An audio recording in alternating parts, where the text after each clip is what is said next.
충업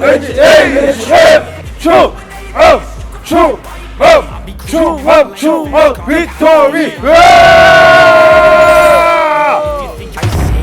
이 프로그램은 윤충모가 제작 협조합니다. 시청자 여러분 안녕하십니까? 박태호 박사와 함께하는 오늘의 시사 시간에 돌아왔습니다. 박사님 안녕하세요. 네, 반갑습니다. 예, 요즘 선거 분위기는 유세전입니다. 그렇습니다. 예, 오늘, 저도 오늘 그 동작 가서 유세하고 막 같이 손 들고 또 유튜브도 하고 그랬었거든요. 참 제가 이렇게 다니면서 유튜브를 하다 보니까 저쪽 민주당 쪽도 사실 가보거든요. 근데 이 열기는 아무래도 이 국민의힘 쪽이 열기는 더 있더라고요 보니까. 왜냐하면 국민들의 어떤 그 호응이라 지지도 이런 것도 있는데 민주당 쪽은 대신에 기획을 잘해갖고 나와. 볼거리를 만들어갖고 나온다는 거죠. 이런 걸 보면서 좀 비교도 됐지만 그거보다 더 문제가 유세는 어차피 선거 20일 전에 시작해갖고 유세하면 선거 다 끝나는 건데 그 전에 국민의힘은 윤석열 후보는 풀어야 될 난제가 있었는데 그걸 못 풀고 지금 국민들을 안타깝게 하고 있습니다. 뭐 아시다시피 안철수 후보하고 단일화 아닙니까? 이게 왜 이렇게 됐다고 생각하세요? 언론에서 뭐 다 앞서서 분석하대요. 예. 뭐 하여튼 일단 가장 큰 원인은 안철수 후보가 무리한 조건을 걸고 마치 무리한 조건을 걸고 뭐 기다렸다는 듯이 또 철회를 해버리고 뭐 중간에 전권을 가졌는지는 모르겠습니다만 전권 가진 사람들이 만나서 대화를 하고 합의를 했는데도 윤 후보하고 직접 만나서 대화도 안 하고 또 본인이 결렬선을 하고 이런 것들을 보면 안철수 후보가 책임이 훨씬 크고 또 이 협상 자체가 사실은 이게 뭐 전권을 줬다고 해도 후보들이 직접 만나서 하는 것만은 효과는 없는 것인데 결국은 뭐 쌓인 그 앙금들을 털어내는데 실패한 그런 아주 안타까운 경우죠. 우리 이번에 야권 입장에서는 무조건 단일화를 해야 됩니다. 이건 뭐 여론조사상 통계 수치상으로 그런 문제를 떠나서 심정적으로 정서상으로 이 대선 전국에서 이 통합을 하고 안 하고는 굉장히 차이가 있는 거예요. 그래서 반드시 해야 되는 거였는데 아무튼 뭐 이제는 일단은 결련된 상황에서 지금 사전 투표가 또 뭐 며칠 안 남고 이런 상황이니까 3월 3일부터죠? 예, 물론 뭐 4일. 예, 지금부터 뭐 안철수한테 가는 사표다 뭐 이렇게 할 수도 있지만 저는 마지막까지 더 그래도 노력을 하고 뭐 그리고 이제 우리 후보가 저는 한 번 더 노력할 필요가 있다고 생각해요. 뭐 그런 거 문자 공개하고 뭐 이렇게 했는데 안 됐다도 좋지만은 저는 뭐 제가 윤석열 후보라면 저 입장이 다릅니다만은 저는 한번 만나주든 안 만나주든 제가 직접 뭐 자택을 가든 호텔을 가든 한 번은 더 할 것 같습니다. 그런 게 좀 필요해요. 국민들이 보기에도 이 단일화 카드를 이렇게 쉽게 접을 건 아닌 것 같아요. 뭐 그건 저도 이제 공감인데 사실 그럼 우리가 냉정하게 좀 따져보고 그게 가능한지 안 가능한지를 좀 해봐야 될 것 같은데 사실 아까 말씀드렸다시피 이거는 우리가 그 윤석열 후보가 공개한 어떤 단일화 과정 이걸 보면은 사실은 그 자체로만 보면은 이게 세상 이치를 아는 사람 입장에서 보면 안철수 후보가 뭔가 지금 그냥 막무가내로 거절하는 거다. 이런 결론이 날 수가 있잖아요. 사실 그렇잖아요. 자신의 위상을 좀 돋보이려고 그런지 모르지만 2번 단일화 작업을 지시했잖아요. 그런데 나중에 막판에 그냥 이유도 없이 파기하자. 제가 보니까 그 윤석열 후보가 마지막에 그때 지난번에 발표한 거 지금 며칠 전에 발표한 거 진위가 잘못 전달된 것 같습니다. 전화 부탁드립니다. 그 다음에 진정성을 믿어주시기 바랍니다. 문자가. 그 다음에 허심탄회하게 만나서 생각을 나누는 게 일 문제 해결 같습니다. 저도 전화 부탁드립니다. 근데 옛날에 얘기할 때 말 안 듣고 지금 와서 무슨 소리냐. 이거는 터무니없는 소리죠. 그래서 자 이게 사실은 이러면서 우리는 안철수 후보가 왜 이러는지에 대해서 한번 분석해 볼 필요가 있지 않겠느냐. 근데 제가 생각할 때 하나는 있습니다. 하나는 안철수 후보가 그동안 대통령 2번 서울시장 2번 나서고 대통령 3번 나서나요? 요번에? 그러면서 뭐 자기가 누릴 만큼 많이 이제 일반인에 비해서 누렸는데 정치적으로 그런데 지금 갈수록 이 그릇이 국민들한테 안철수는 기본적으로 아니다. 대통령감이 아니다. 그리고 리더가 아니다. 이런 게 국민들한테 모든 게 그냥 그 고정관념이 돼버리니까 요번 기회에 자신의 위상을 돋보이기 위해서 뭔가 단일화에 안달이 나게 올려놓고 마지막에 팽시키고 자기 실리를 찾겠다. 실리를 찾겠다는 건 지금 그 저기도 갈 수 있다는 거 아닙니까? 민주당에 갈 수 있다는 거 아닙니까? 그래서 이게 하나인데 이게 이거보다 또 이거는 좀 설득력이 없는 것 같고 두 번째가 이런 얘기가 있더라고요.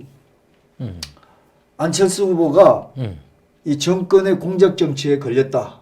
네? 뭐 소문이긴 하지만 쉽게 얘기해서 이제 정권의 공작 정치라는 공작 정치를 하는 건 권력기관이지 않습니까? 그렇죠. 예, 권력기관이 우리가 4대 권력기관 하면은 검찰 얘기할 수 있고, 그렇죠. 경찰 얘기할 수 있고, 그 다음에 또 하나는 기무사, 기무사 얘기할 수 있는데 마지막 하나가 국정원이거든요. 네네. 근데 검찰, 경찰, 기무사는 요즘 다 정보가 오픈되니까 공작을 할 수가 없어요, 사실은. 언제가 금방 들통나니까. 근데 국정원 자체는 이게 공작 정치를 해도 아직까지는 그 사람들 저거 아닙니까? 모토가 뭐냐면은 죽을 때까지 비밀 지켜야 되는 게 모토 아닙니까? 음지에서 일하고. 그렇죠. 예. 양지를 본다. 이거 아닙니까? 네네. 그런데 지금 이쪽에서 공작 정치에 걸렸을 수도 있다. 이런 얘기가 있거든요. 어떻게 생각하십니까? 이게 뭐 추측이고 사실관계는 아닐 수 있어요. 뭐 사실은 우리가 알 수 없죠. 네. 뭐 공작을 하더라도 허술하게 하겠어요. 네. 뭐 사실은 우리가 알 수가 없는데 이제 왜 이제 상식적으로 이해할 수 없는 행보를 갑자기 하니까 뭐 이제 밑에서 다 합의돼서 만나서 대화를 해봐야 되는데 상식적으로 보다 그걸 걷어차고 가니까 그러면 우리가 모르는 뭐가 있느냐? 예를 들면 뭐 저 버스 에서 2명 사망한 거 이런 것 때문에 중대재해처벌법 처벌 대상이라는 그런 뭐 루머도 있었고 그런 것도 해가지고 또 뭐 우리 대한민국 정치 과거를 보면은 이렇게 대선 전국에서 뭐 정권이 바뀔 때마다 뭐 국정원 개혁에서 국내 정치 개입 안 한다고 말들은 합니다만 뭐 도청도 안 한다고 그러고 사실은 그런 게 잘 안 돼 왔잖아요. 관례를 볼 때라도. 뭐 그럼 문재인 정권은 뭐 그러면 아예 깨끗하게 그렇게 했을 것인가 이걸 우리가 추리를 해보면은 많은 국민들이 그렇지 않을 것이다 생각할 거란 말이에요. 그러면 우리가 이제 상식적으로 봐도 이거는 여기 또 이 야권이 분열돼야지 여권 지금 민주당이 정권을 연장하는데 확실하게 교두보를 구축할 것이다. 가장 상식적인 결론에 의해서 우리가 모르는 일들이 있을 수 있겠죠. 그러나 뭔지는 모르는 거죠. 우리 추측만 하고 있는 거죠. 그래서 걱정하는 거예요. 달리. 근데 이런데 이렇게 벌써 먹혔다는 겁니까? 그러면 만약에 우리가 추론하는 게 사실이라면 일단 야권 단일화는 실패한 거 아닙니까? 근데 우선 더 한번 따져. 국정원장이 지금 누구죠? 박지원 씨인데. 그래서 박지원 씨요? 네. 박지원 씨라면은 능력이 뭐 다른 건 모르겠습니다만 능력이 이런 것도 충분히 정치적인 본인 스스로 정치 구단이라고 얘기하니까. 아니 뭐 나는 잘 모르겠는데 요즘 뭐 그리고 박지원 씨가 국정원장으로 임명돼야 될 무슨 개연성 타당성이 사실 없었잖아요. 근데 이제 제가 알기로는 뭐 요즘 보시다시피 지금 청와대 북한 애들 미사일 쏘고 하는데 국가안전보장에 상임위원회 하는데 국가정보원장이 당연히 와야 되는데도 안 온다는 걸 보면 지금 대선 정국에서 다른 데 신경 쓰고 있는 거예요. 그러니까 국가정보원이 원래 해야 될 일은 국가정보원장이 못 하고 있다는 게 거기서 나타난 거예요. 그저께 청와대 안전보장에 NS 상임위원회 하는데 국가정보원장 안 왔다는 거 아닙니까? 나는 그걸 딱 보면서 이 친구가 해야 될 일을 안 하고 국내 정치 이런 데 개입 안 한다고 선언해놓고 다른데 왜 이거 국가안보에 가장 중요한 국가정보원장이 해외정보 대북정보 왜 빠졌느냐 거기서부터 의심을 하는 거고 그리고 이분은 알다시피 DJ 정권 때 북한의 어떤 대북 협상 전문가로서 문화관광부 장관 때부터 해가지고 대북 전문가로서 인맥이 있을 것이고 그리고 알다시피 뭐 여기 국내 정치에 인맥이 넓다 보니까 이제 두 가지 카드를 가지고 문재인 씨가 시켰는지 뭐 누가 뭐 부탁을 시켰는지 모르겠습니다만. 근데 북풍하고 정치 공작? 그러니까 그런 쪽에 다른 웬만한 사람보다는 뭐 연세도 있고 아주 노회한 그런 경력을 갖고 있는데 그렇다고 우리가 뭐 지금 선거 지금 10일도 안 남은 시점에서 아무런 증거도 없고 말이야. 그냥 뭐 시중에 돌아다니는 야, 참 이상하다. 안철수가 왜 저럴까? 뭐 이러다 선거는 끝나는 거예요. 그러니까 그것이 현실인 거예요. 네, 박사님 가정인데 만약에 공작 정치에 넘어갔다 그러면은 아까 얘기한 중대재해 그 버스 지난번에 선거원들 두 분 돌아가신 거 그거 뭐 중대재해법으로 처벌된다 이런 것도 있을 수 있지만 그거는 내가 생각할 때 이 국민들 여론이 용납을 안 하기 때문에 그건 안 될 것 같고 또 이러면 정치 나온 사람들을 그 문제를 삼으려면 딱 두 가지지 않습니까? 돈 문제라든지 또 하나는 뭐 이성 문제 이런 부분이 있을 수 있는데 돈 문제는 뭐 우리가 알기로 안철수 후보가 돈이 많으니까 웬만한 돈 문제는 해결할 수 있는 것 같고 근데 이성 문제가 걸렸다는 루머가 있을 수도 있잖아요. 이거는 모르겠어요. 저는 뭐 그런 이야기는 못 들었어요. 그렇습니까? 네, 저는 개인적으로 어떤 분이 이런 소리 하던데요. 10년 정치를 하면서 뭐 여자 문제가 있을 수도 있지 않겠느냐? 그냥 추측이겠지. 뭐 우리는 하니까 내가 그러잖아. 우리는 근데 블랙박스예요, 블랙박스. 근데 그 문제가 걸리면 안철수 후보는 사퇴를 할 수밖에 없잖아요. 만약에 예컨대 그런 가정을 해서. 근데 이제 저는 뭐 그런 거보다도 저는 뭐 물론 그런 아까 이야기한 여러 가지 공작 정치 측면보다는 요즘 제가 가만히 안철수 씨 과거 살아온 이렇게 전력을 본든지 이렇게 발언한 거 이렇게 보면은 이 양반 자체가 정치를 하면서 중심이 없어요. 그러니까 말로는 뭐 새 정치를 위해서 국가와 민족을 위해 산다면서 처신한 거 보면은 뭐 국민하고 약속 안 지키고 접어버리고 말이야. 뭐 또 그게 한두 번이 아니잖아. 이번에도 뭐 지난번에 서울시장 선거 때도 뭐 나름대로 또 나는 뭐 정권 교체를 한다고 중도 보수 쪽에 와서 확실하게 자리 잡은 줄 알았는데 최근에 또 발언하는 거 보면 아니잖아요. 그런 거 보면 저는 안철수 개인의 퍼스널리티 문제가 크다. 저는 그쪽으로 그러니까 구조적인 문제보다는 그 개인의 액터의 문제를 분석을 하고 싶어요. 안철수라는 본인의 자기 모순과 정치인으로서의 함량 미달이 더 크다. 물론 뭐 세상에 일이라는 것이 큰 일이라는 거 이루어지려면 여러 가지 요인들이 합해지죠. 아까 얘기했던 구조적인 문제 또 뭐 정치 공작적인 측면도 있을 수가 있습니다만 저는 요즘 제가 안철수라는 인물을 가만히 보면은 저 양반이 왜 정치를 했었고 과연 그런 큰 부를 배경으로 돈이 없었다면 저 양반이 생존이 됐을까 하는 문제부터 해가지고 나는 저 양반은 정치를 안 했으는 게 나을 뻔한 분이 아닌가. 그래서 저는 이번 사태도 안철수라는 개인이 갖고 있는 정체성의 문제, 정치인으로서의 어떤 여러 가지 식견의 한계성 이런 거에 저는 더 큰 비중을 두고 이번 사태를 분석하고 싶습니다. 예. 저는 그러면 그 뭐 한마디로 말씀드리면 안철수는 정치 사오정이라는 얘기인데 저는 우리가 이제 뭐 무슨 무릎팍도사 하나 나가서 떴다는데 그런 수준이 돼서는 안 된다는 이야기죠. 국민들도 좀 관심 있게 어떤 인물이 나라를 위해서 일하는지 좀 지켜보고 키울 인물 키워야지 뭐 그냥 포퓰리즘으로 이렇게 해서 나라가 이렇게 어려워진 거 아니겠어요? 그 아주 대표적인 사례가 안철수라는 지금 하나의 중요한 정치 액터가 이 중요한 시국에 하는 행태를 보면은 우리가 얼마나 정치인들을 기르고 이렇게 분별하는데 무관심하고 잘못했는가를 알 수 있는 거예요. 예. 저는 그분 하는 거 다른 건 국민 여러분 제 얘기에 좀 반감이 있을 수 있지만 아니 지금 우리 시대가 과학 강국이라는 게 말이나 됩니까 이게? 지금 과학 강국은 70년대, 80년대 다 지났어야 돼요. 그분 생각은 한계가 그거밖에 안 되는 거예요. 지금 과학 강국이 돼야 된다는 얘기를 하는 게 이게 슬로건을 본인이 그렇게 만들어냈다는 거 아닙니까? 근데 이게 우리 시대 과학 강국이라는 게 이게 말이야 되는 소리입니까? 뭐 대전시장이 하면 딱 맞는 얘기예요. 대덕연구단지국이 시장 출마하면서 그러니까. 과학 강국을 이루는데 대전시를 첨단 천병도시로 만들겠다. 그래서 그런 걸 보면은 지금 이번 대선이 얼마나 중요한 체제전쟁이고 이념전쟁의 와중에서 탈미 친중으로 나라를 망가뜨린 문재인 좌파 정권을 척결해야 된다는 역사의식과 다급함이 없는 사람이라냐. 그러니까 이런 처신하는 거예요. 정치인으로서 최소한 대한민국이 어떤 문제점이 있고 구조적으로 국제정치적으로 뭐가 문제인지도 인식이 안 되니까 이렇게 돼 있는 것이다. 그래서 나는 그 개인의 그런 결함 쪽에다 나는 원인을 찾고 싶은 거예요. 무슨 과학강국가 지금 대선 치를 전국이 아니잖아요. 그렇죠. 뭐 그러나 지난번에 TV 토론할 때 보면은 뭐 안보 이런 면을 확실하게 얘기하는 것 같으면서 처신하는 거 뭐 안보가 이렇게 엉망인데도 이런 식으로 해가지고 그러면 이재명 정권 연장시켜주고 중대선거구제였고 책임총리 받아가지고 부인이 영달을 누리고 대한민국 잘 된다? 어림도 없는 소리지. 어림도 없는 소리. 그런 거 보면 너무나 안타까워. 대한민국의 인재가 이렇게 없습니까? 정말 안타까운 얘기예요. 예? 우리가 이런 사람들한테 이렇게 노란하고 대한민국 운명이 말이죠. 이렇게 갈린다는 게 참 기가 막힌 얘기다. 아이고, 뭐 이게 참 시절을 잘못 만나서 제가 아니 선배님한테 박태우 아니 그래 응원하고 이거 싶네. 제가 뭐 이런 얘기하는 거 우리 국민을 대신해서 오늘 아니 제가 광화문에서 제가 오늘 3.1절 특별 집회하는데 네.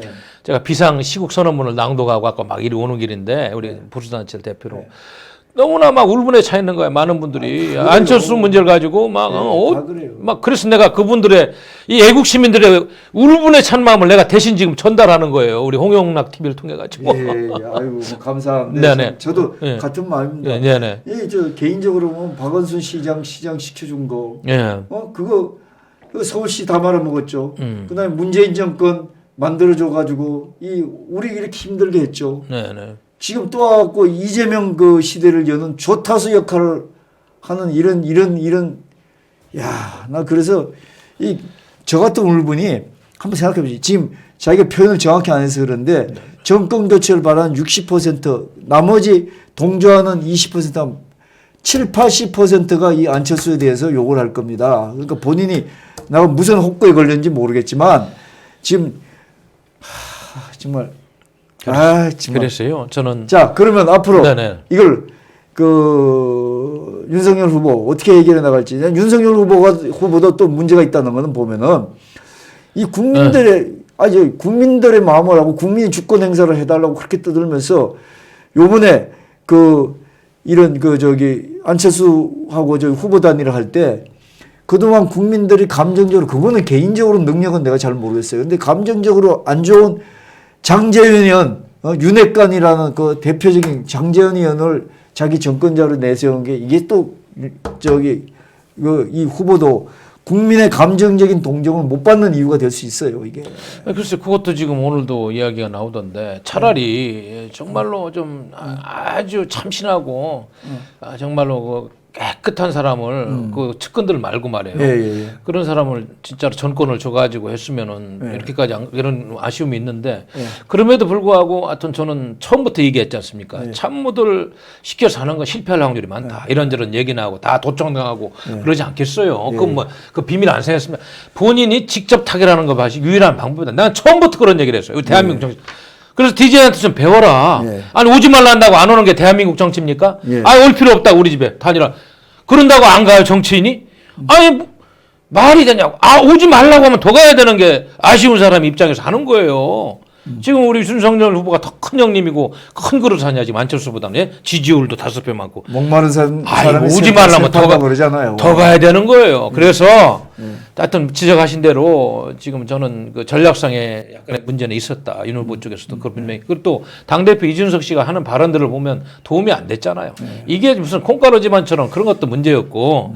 그래서 지금이라도 이제 마지막 뭐 사전 투표전이든 본 투표전이든 후회하지 않으려면 인쇄 용지 뭐 나왔더라도 또 사퇴했다는 언론에 저 광고가 되고 방송이 되니까 홍보가 되니까 지금이라도 저는 아무도 모르게 혼자라도 한 번 더 밤에 집을 찾아가는 뭐라든 더 노력해야 된다.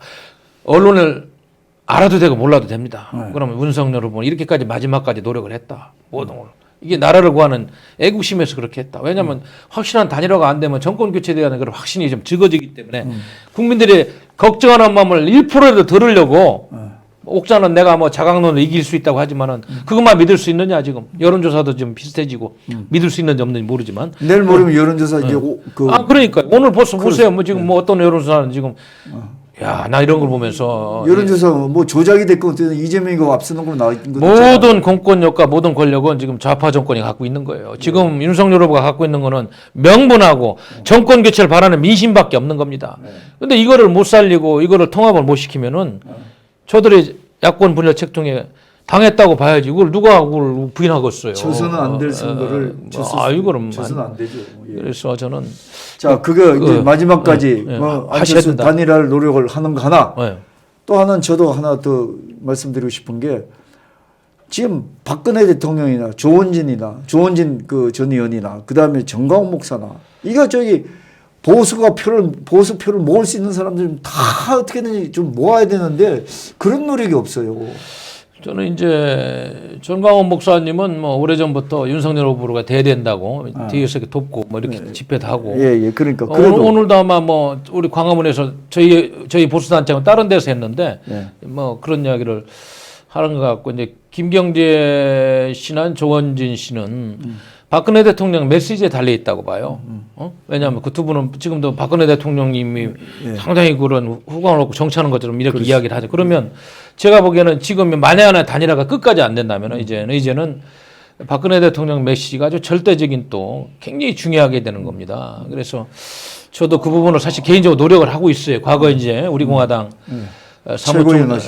사무총장 최고위원 하면서 몇 년 동안 그래도 그쪽 박근혜 대통령님 쪽 가까운 분들하고 인연도 있고 해서 저도 최선을 노력을 다 하고 있는데 저는 그렇게 생각합니다. 좀 해주십시오. 예. 그것만 해도 40만 뭐 유영아 변호사가 법정 대리인으로 뭐 어떤 노력을 하고 있는지 뭐 하고 있겠지만은 저도 그런 생각이 들어요. 아 이렇게 되면은 단일화가 실패하면 이제는 뭐 아까 얘기한 그런 군수정당 후보들은 박근혜 대통령님이 어떤 메시지를 내느냐에 따라서 3, 4%는 또 왔다 갔다 할 수 있겠구나.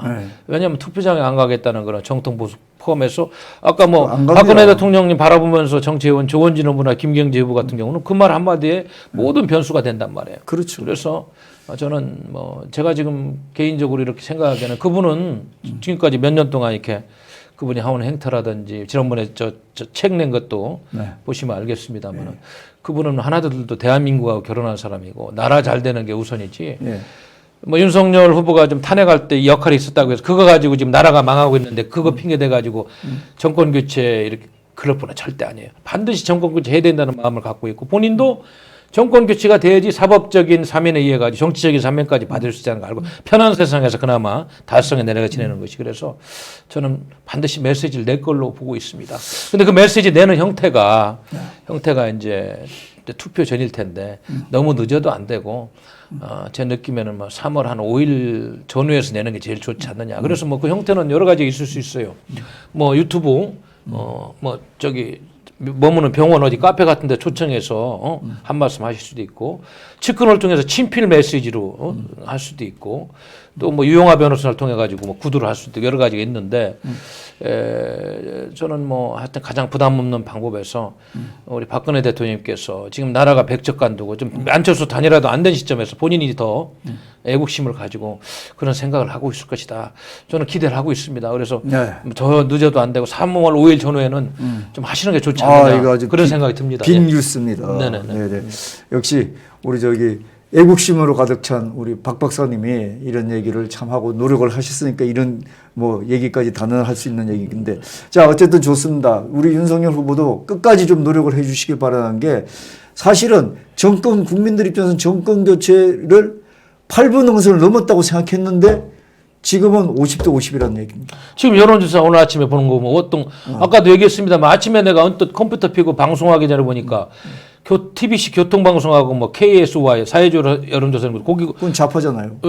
거기는 하여간 뭐 좌파 여론 매체죠. 그런데도 좀 윤석열 후보가 또 지는 걸로 나온 것 같더라고요. 그러니까 이제 이게 며칠 이제 이게 깜깜이 정도로 이런 식으로 이제 이게 단일화도 실패하고 이런 식으로 여론 만들고 일주일 깜깜이 했다가 우리 국민들이 감시를 하면 얼마나 감시하겠어요. 솔직히 아니라 우리가 아무리 감시하려고 해도 권력을 100% 감시할 수 있습니까? 문재인 정권 5년 동안 우리 국민들이 그렇게 외치고 했는데도 맞습니다. 뭐 하나 바뀐 거 있어요? 맞습니다. 그래서 맞습니다. 내가 걱정하는 거죠. 동감합니다. 네네네. 결론은 사실은 우리가 아무리 두 눈 떠도 이 권력을 못 이깁니다. 예. 그래서 윤석열 후보가 밀어줄 때 더 열심히 하셔야 됩니다. 맞죠? 맞습니다.